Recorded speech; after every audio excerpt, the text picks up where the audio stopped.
Welcome back to The Deep Dive.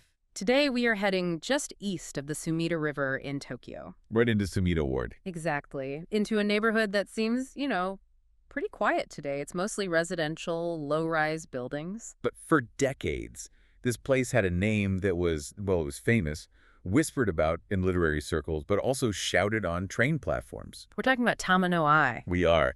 We're diving into the history of the Akasen Jidai, the red light era, and we're doing it through the story of Tamonoi, which you'd now find on a map as Higashi-Mukojima, and its sister district, Haronomachi. And our mission for this deep dive isn't just to list dates and facts about a pleasure quarter. It's really to understand how a place like this is made. You mean through displacement, disaster, official policy, all of it?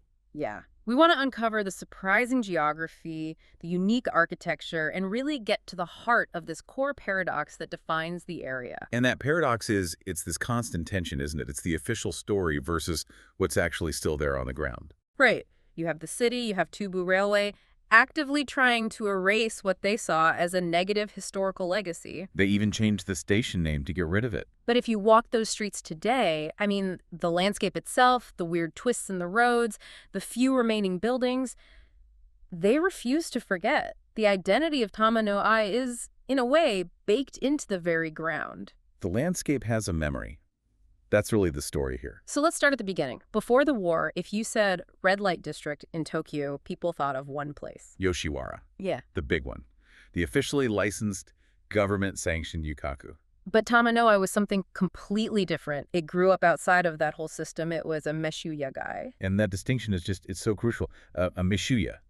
The name literally means a sake shop. A respectable name for a not-so-respectable business. Well, that was the disguise. These places were the engine of the gray zone. They were not legal, not operating under the official public prostitution system. But, and this is the key, the police and the authorities basically tolerated them. They were winked at. So how did that work? Was it just corruption or something else? It's more like a form of social engineering, really. It was a way to manage a problem they knew they couldn't solve. You mean the demand wasn't going away? Exactly. The formal, expensive, and frankly cumbersome system of Yoshiwara couldn't serve everyone. It was for a certain class.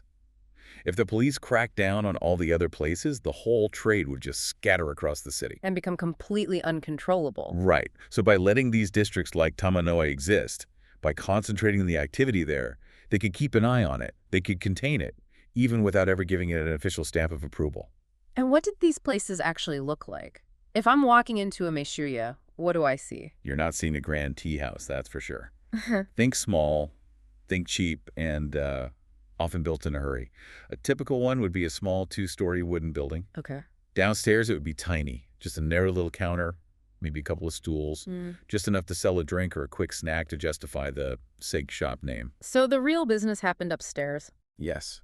Upstairs, you'd have these small, simple rooms where one, maybe two, women would receive customers. The whole model was built on being low cost and informal. No ceremony. And we have some idea of the prices from the writer Nagai Kafu, who was a regular there. We do, and his notes really show why it was so popular with working-class men.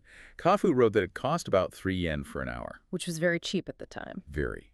And he even mentions you could pay just 1 or 2 yen for what he delicately called a quick moment. You just couldn't do that at Yoshiwara. That was a whole expensive, time-consuming ritual.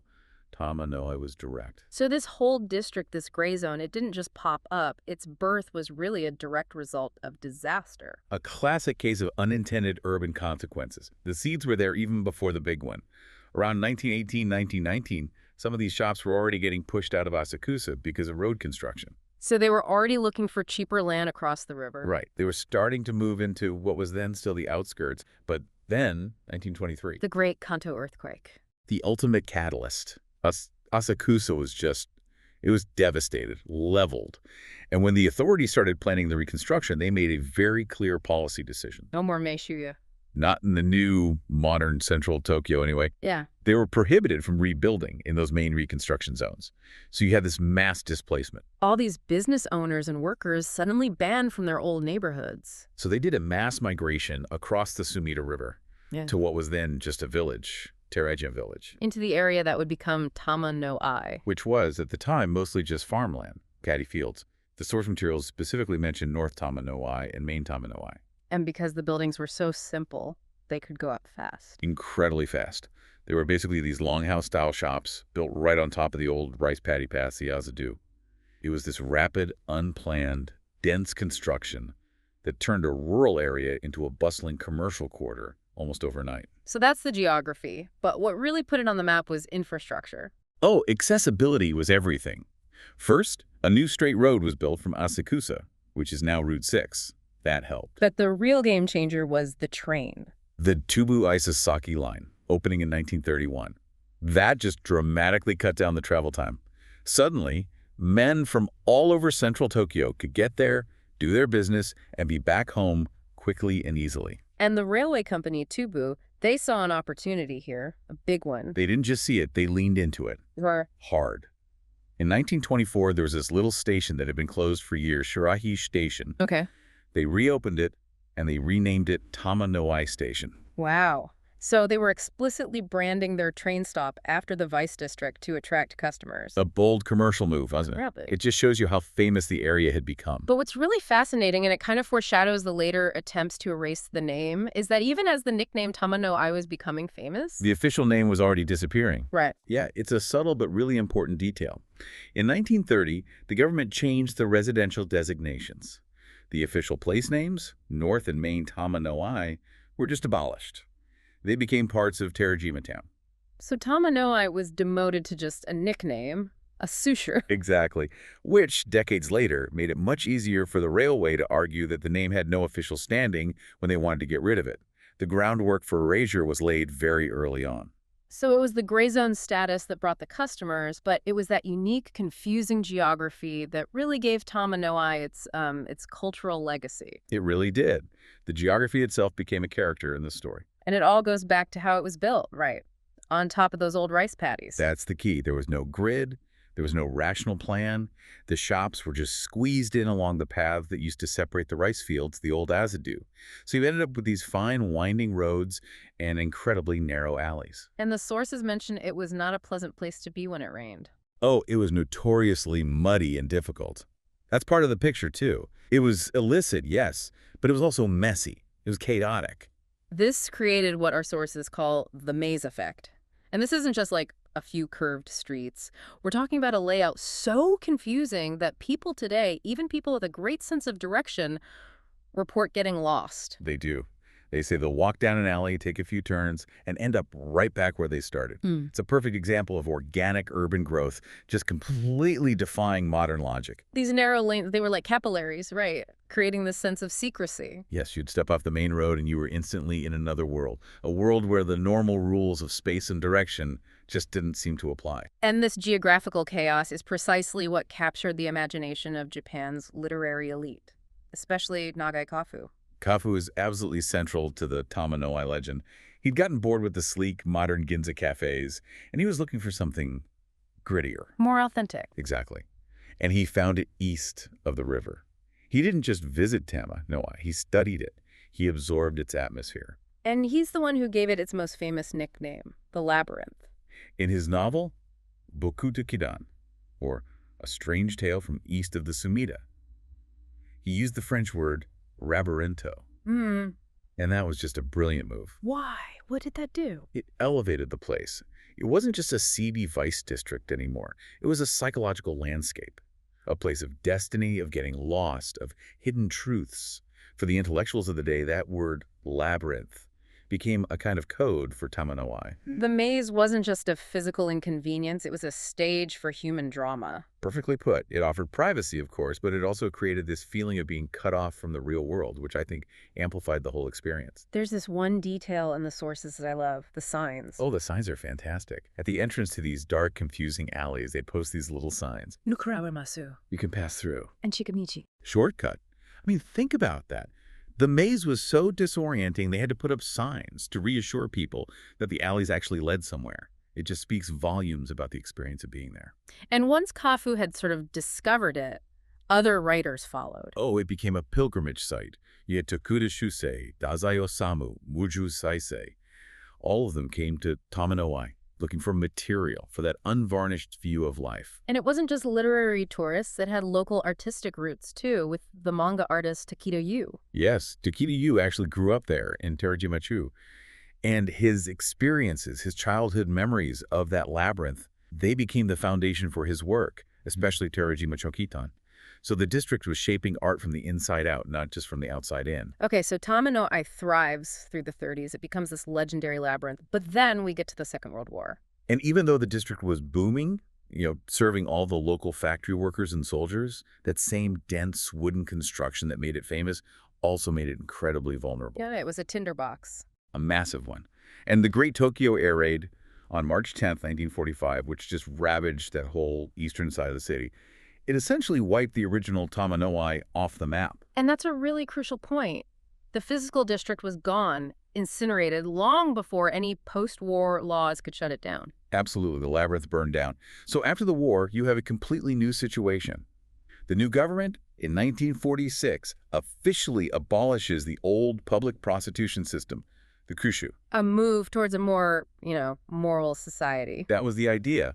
But the reality was chaos. Because the economic hardship was just immense. Crushing. And with the old system gone, illegal private prostitution, hish, just exploded. You had street girls everywhere, shady little businesses popping up all over the city. The police were totally overwhelmed. We couldn't control it. Not when it was scattered like that. Yeah. And that failure, that inability to enforce the new law, led to one of the most interesting policy pivots of the entire post-war era. The birth of the Akasen. The red line policy.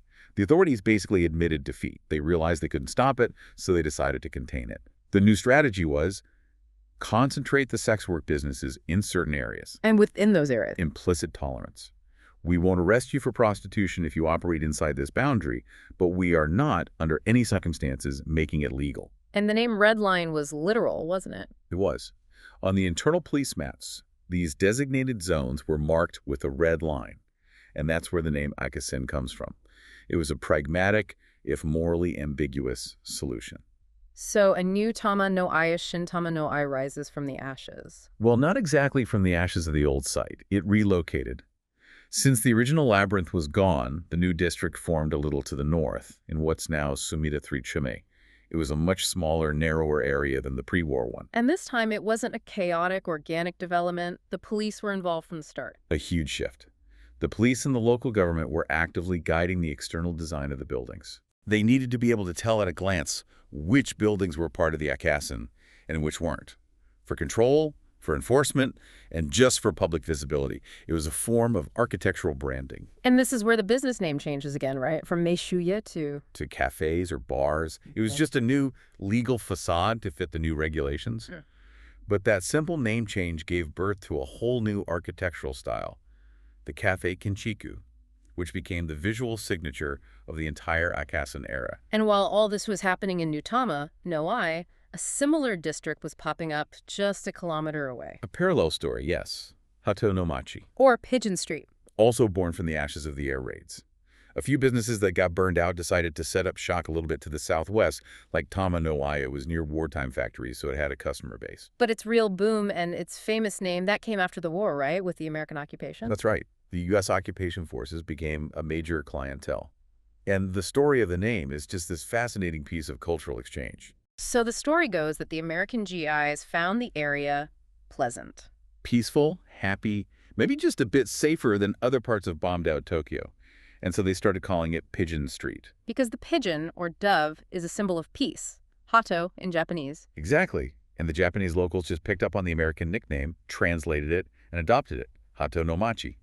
So you have this maybe Japanese red light district, whose name is basically a symbol of peace, given to it indirectly by the occupying army. It's remarkable. And by the early 50s, Hato no Machi was huge. Oh, it was at its absolute peak. The numbers are pretty stark. By 1953, you had 126 of these so-called restaurants and bars, and around 430 women working there. It was right up there with the big names like Suzaki and Shinjuku Nishime. And the Korean War boom helped fuel that, I imagine. Immensely. It brought more factories to the area, which meant a huge influx of young male workers.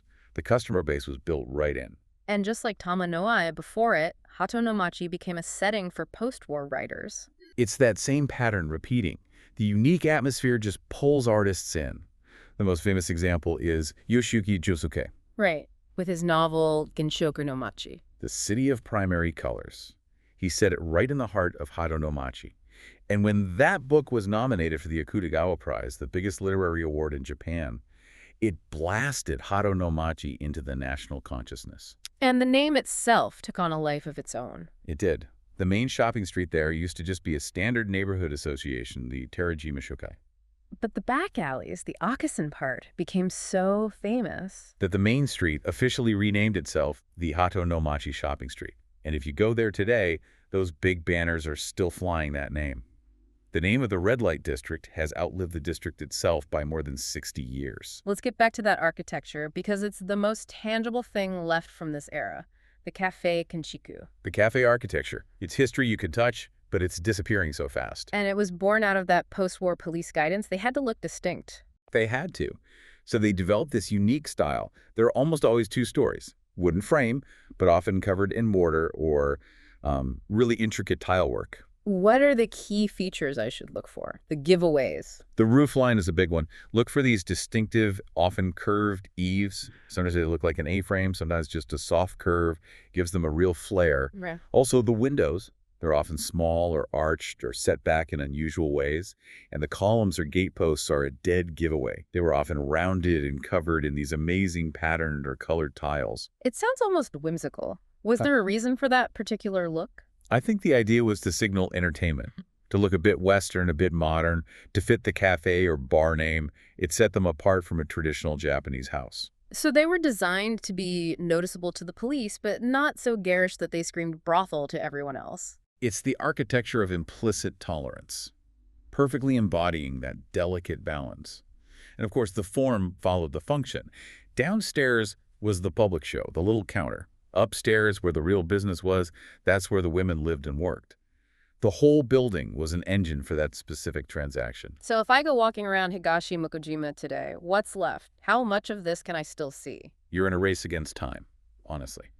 We're watching it vanish. These buildings were post-war construction, mostly wood and mortar. They're not built to last forever. And they're being torn down for new apartments. Exactly. Or they get renovated, covered up, the tiles get plastered over. The sources are clear that even the last 7 or 8 years, the rate of loss has been shocking. And there's no historical protection for them, is there? None at all.